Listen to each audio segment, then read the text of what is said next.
প্রিয় শিক্ষার্থীরা, আশা করি যে যেখানে আছো সুস্থ আছো এবং নিরাপদে আছো, এই প্রত্যাশায় আমি মোহাম্মদ সুলাইমান হোসেন, সহকারী অধ্যাপক, গণিত বিভাগ, ঢাকা উইমেন কলেজ, উত্তরা, ঢাকা, তোমাদেরকে আজকের ক্লাসে স্বাগত জানাচ্ছি।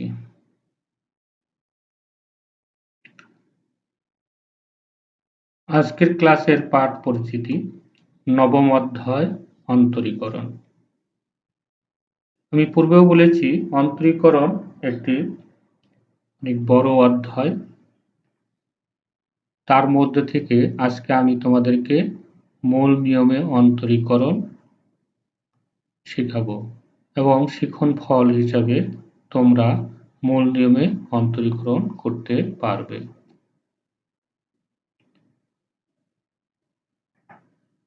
তো প্রথম সমস্যা, মূল নিয়মে sin x এর অন্তরক নির্ণয় করো। মনে করি y = f of x = sin x। সুতরাং f of x plus h = কি হবে? x এর পরিবর্তে আমরা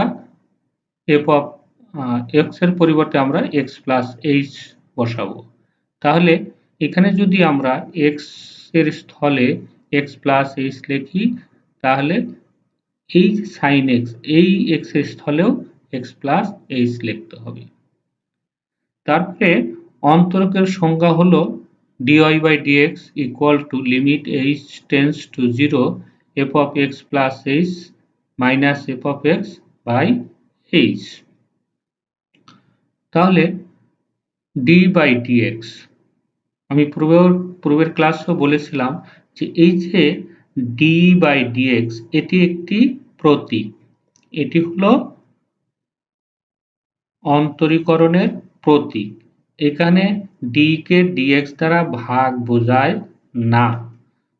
তো কাজেই তোমরা সর্বদা মনে রাখবা যে এটি একটা প্রতীক d by dx। R y এর মান হচ্ছে কত? sin x। এই জন্য আমরা লিখলাম d by dx sin x = f of x plus h এর পরিবর্তে আমরা বসালাম sin x plus h এবং f of x এর পরিবর্তে বসালাম sin x। আমি পূর্বেও বলেছি যে ক্যালকুলাস করতে গিয়ে তোমাদেরকে ত্রিকোণমিতিক সূত্র ভালোভাবে মনে রাখতে হবে। দেখো এখানেও আমাদের কি হলো, sin c minus sin d এরকম একটা সূত্র তৈরি হলো। আর sin c minus sin d সূত্র আমরা জানি 2 cos c plus d by 2 sin c minus d by 2। আর এই সূত্রের মাধ্যমেই আমরা লিখলাম যে 2 cos x plus h minus x divided by 2 into sin x plus h minus x by 2। তো এখন হরলবকে যদি আমরা 2 দ্বারা ভাগ করি, তাহলে এই 2টা ক্যান্সেল হয়ে যাবে আর h এর নিচে 2 আসবে। তো লিমিট অধ্যায়ে তোমাদেরকে বলা হয়েছিল যে যদি দুটি ফাংশন গুণনাকারে থাকে তাহলে লিমিটেও গুণনাকারে লেখা যায়। এই জন্য আমরা লিখতে পারলাম যে limit h tends to 0 cos x plus h by 2 into limit sin h by 2 divided by sin h by 2। তো এখানে আমরা লিমিটিং ভ্যালু যদি বসাই তাহলে কি হলো, cos x plus 0, আর এটির মান তো তোমরা জানো 1, কারণ আমরা সূত্র জানি যে limit x tends to 0 sin x by x = কত হয়? 1। আর সেই অনুযায়ী আমরা লিখতে পারি limit h tends to 0 sin h by 2 by h by 2 = 1। আর এটা গুণন করলে হয় cos x। আর এটাই হলো আমাদের এই সমস্যার অ্যান্সার। পরবর্তী অঙ্ক, f of x = cos x হলে মূল নিয়মে f of ax এর অন্তরক নির্ণয় করো। তো f of x = cos x দেওয়া আছে, আবার f of x এর অন্তরক নির্ণয় করতে বলেছে, যে অঙ্কটি ঢাকা বোর্ডে 2019 সালে এসেছিল। যেহেতু f of x এর মান অন্তরক বের করতে বলছে, আমরা কাজেই মনে করি gx equal to f of x, আর f অফ x এর মান ছিল কত, cos x, কাজেই f of ax equal to কত হবে, cos x এর স্থলে ax।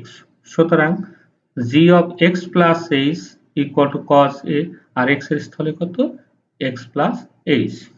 আমরা তো অন্তরকের সংজ্ঞা জানি যে d by dx g of x equal to limit h tends to 0 g of x plus h minus f of x divided by h। এখন g of x এর মান হচ্ছে কত আমাদের, f of x, R g of x plus h হচ্ছে a into x plus h, R gx এর মান হচ্ছে cos ax। বোঝার সুবিধার্থে আমি এখানে একটু মার্কিং করে দিয়েছি যে এই যে a দিয়ে এটাকে গুণন আছে, এই জন্য আমরা এখানে গুণন করে দিলাম।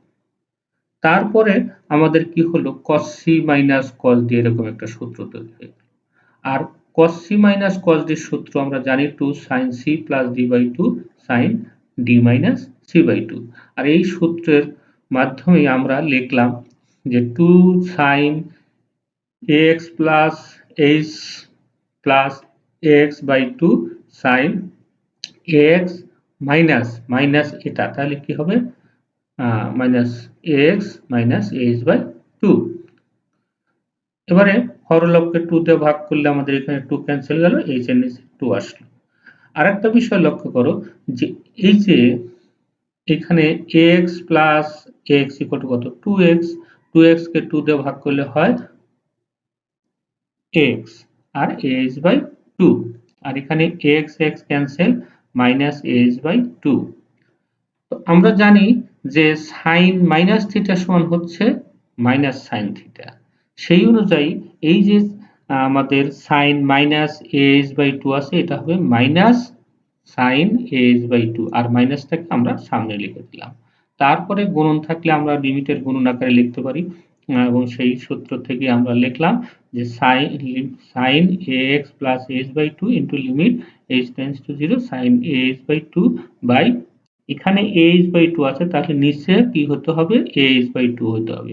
ফলে কি হলো, আমাদের এখানে ছিল শুধুমাত্র h, আমরা লিখেছি h by 2, এজন্য এ দ্বারা গুণ করে দিলাম।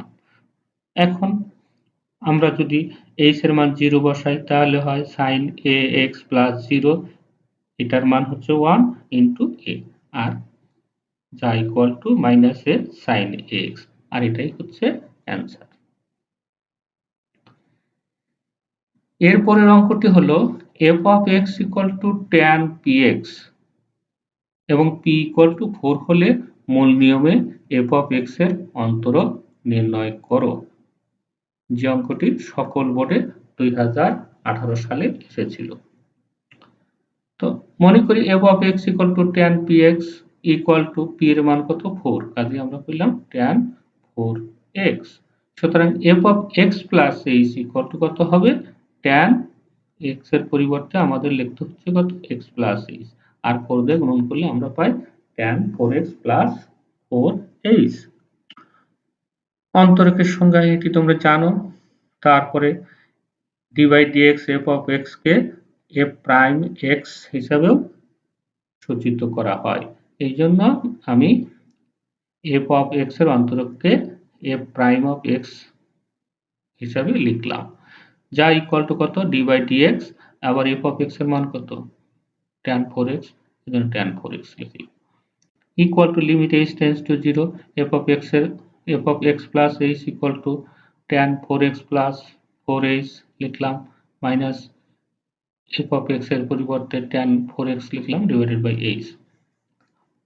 অঙ্ক করার সুবিধার্থে আমি এই যে এখানে h দ্বারা ভাগ আছে, এটাকে 1 by h আকারে লিখে তারপর এটা লিখলাম, equal to limit h tends to 0 1 by h। তো আমরা জানি tan থিটা ইকুয়াল টু কত, sin theta by cos theta, আর সেই অনুযায়ী আমরা লিখলাম sin 4x plus 4h by cos 4x plus 4h minus তেমনি ভাবে tan 4x equal to sin 4x by cos 4x। এরপরে লসাগু করলাম, লসাগু করার পরে লক্ষ্য করো যে এখানে কি আসলো, সাইন এ কস বি মাইনাস কস এ সাইন বি, এরকম একটা আকৃতি ধারণ করলো।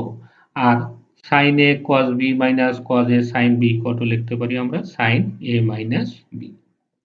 তখন এই 4x ক্যান্সেল, থাকলো কি sine 4h by h into cos 4x plus 4h into cos 4x। এখন যা equal to limit sine 4h by, আমাদের নিচে আছে শুধু h, আমরা এখানে লিখতে হবে 4h, তাহলে তো এটার মান আমরা 1 লিখতে পারবো। যার জন্য লিমিট h টেন্ডস টু 0, এখানে আমরা 4 উপরে গুণন করে লিখলাম ডিভাইডেড বাই এটা। এখন h এর মান আমরা জানি যে এই যে sine x by x equal to কত হয় 1, আর এখানে h এর মান 0 বসাও, তাহলে cos 4x into cos 4x equal to 4 by cos square 4x equal to 4 sec square x। এটি আমাদের অ্যান্সার।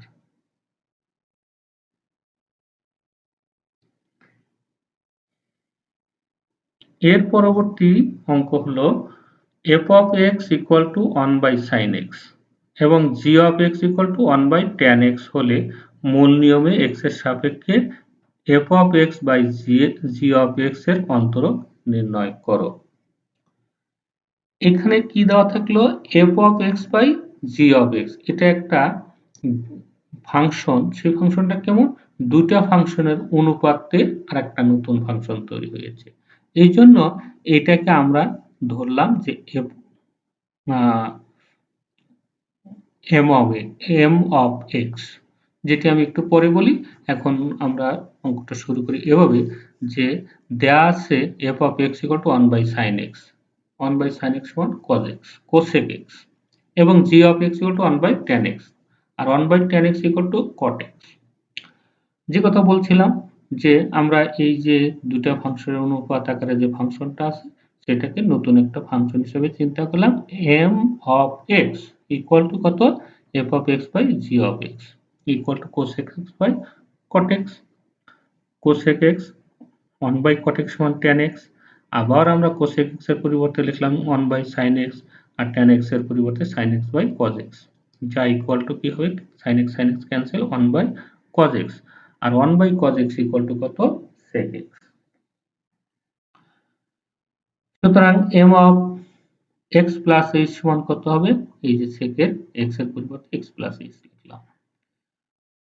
তো অন্তকের সংজ্ঞা অনুসারে d by dx m of x equal to limit h tends to 0 m of x plus h minus m of x by h।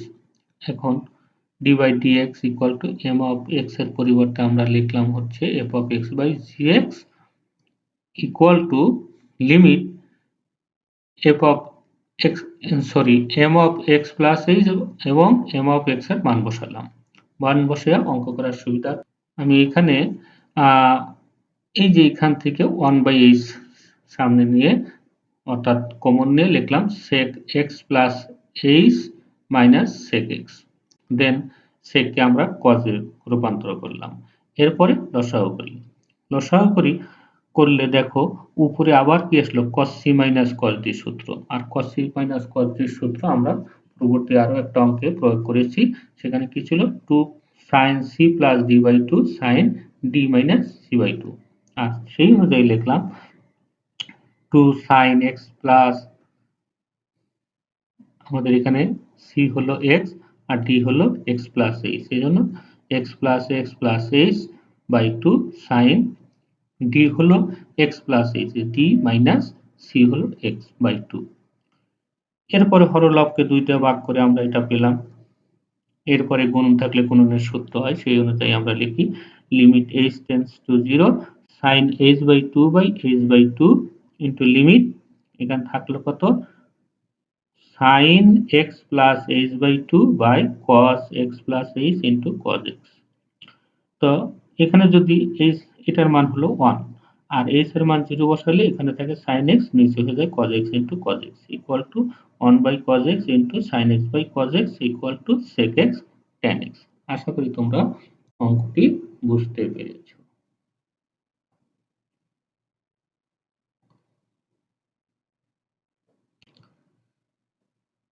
এবারে সমস্যা হলো f of p equal to e to the power minus 2p হলে মূল নিয়মে p এর সাপেক্ষে f of p এর অন্তরক নির্ণয় করো।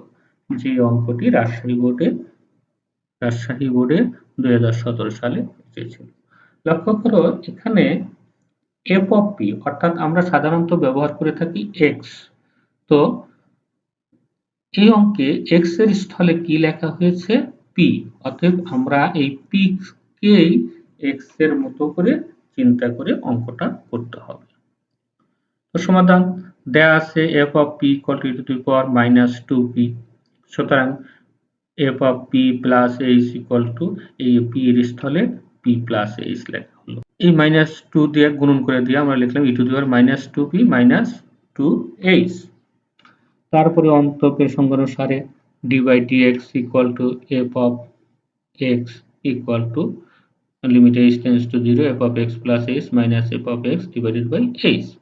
তো d by dx equal to f of x হচ্ছে e to the power minus 2p, তো লিমিট h tends to 0 আমরা f of x plus h এর পরিবর্তে বসালাম এটা, আর f of x এর পরিবর্তে বসালাম e to the power minus 2p। এটির পরিবর্তে আমরা লিখি 1 by h, পূর্বের অঙ্কের মতো। এটা একটা সুবিধা হয়, এজন্য আমি সাধারণত এভাবে লিখে থাকি। তো লিখলাম 1 by h কমন নিয়ে এটা লিখলাম। তারপর limit h tends to 0 1 by h। আমরা জানি যে এই যে সূচকে যদি কি থাকে যোগ আকারে বা যোগ আকারে থাকলে আমরা গুণন আকারে লিখতে পারি, গুণন থাকলে আবার যোগ লিখতে পারি। সেই সূত্র অনুযায়ী আমরা এটাকে পরে লিখলাম e to the power minus 2p into e to the power minus 2h minus e to the power minus 2p। এবারে এই যে e to the power minus 2p এটা কমন নিলে আমাদের আসলো e to the power minus 2p by h into e to the power minus 2h minus 1। এখন আমরা একটা বীজগণিতীয় সূত্র জানি সূচকের ক্ষেত্রে e to the power minus x equal to 1 minus x plus x square by 2 factorial minus x cube by 3 factorial plus dot dot dot dot dot, একটা অসীম ধারা। আর এই সূত্র অনুযায়ী e to the power minus 2h এর পরিবর্তে লিখি আমরা 1 minus 2h plus এই যে 2h টা x এর আচরণ করবে, এই জন্য এটা লিখে 2h square by 2 factorial minus 2h whole cube by 3 factorial plus dot dot dot minus 1। এখন এই 1 আর এই 1 ক্যান্সেল, তাহলে থাকলো এইটুকু লিখলাম। তারপরে আমরা যদি এই যে 1 by h সামনে আছে, তাহলে h দিয়ে সবগুলোকে ভাগ করি, তাহলে এখান থেকে minus 2 এটাকে লিখতে হবে 2 স্কয়ার h স্কয়ার হয়, একটা h কাটা গেছে এজন্য 2 স্কয়ার h by 2 ফ্যাক্টোরিয়াল, এখানে হবে 2 cube h square by 3 factorial plus dot dot. আর এবারে h এর মান যদি 0 বসাই তাহলে এগুলো সব 0 হয়ে যায়, ফলে আমাদের কি আসলো e to the power minus 2p into minus 2 equal to কত হয় minus 2 e to the power minus 2। এবারে তোমাদেরকে আমি কয়েকটি হোমওয়ার্ক দিচ্ছি। হোমওয়ার্ক হলো মূল নিয়মে x এর সাপেক্ষে অন্তরীকরণ করো। 1 number cos x, 2 cot x, 3 cosec x, 4 log x। তো তোমাদের সকলকে আবারও ধন্যবাদ জানিয়ে আজকের ক্লাস শেষ করছি।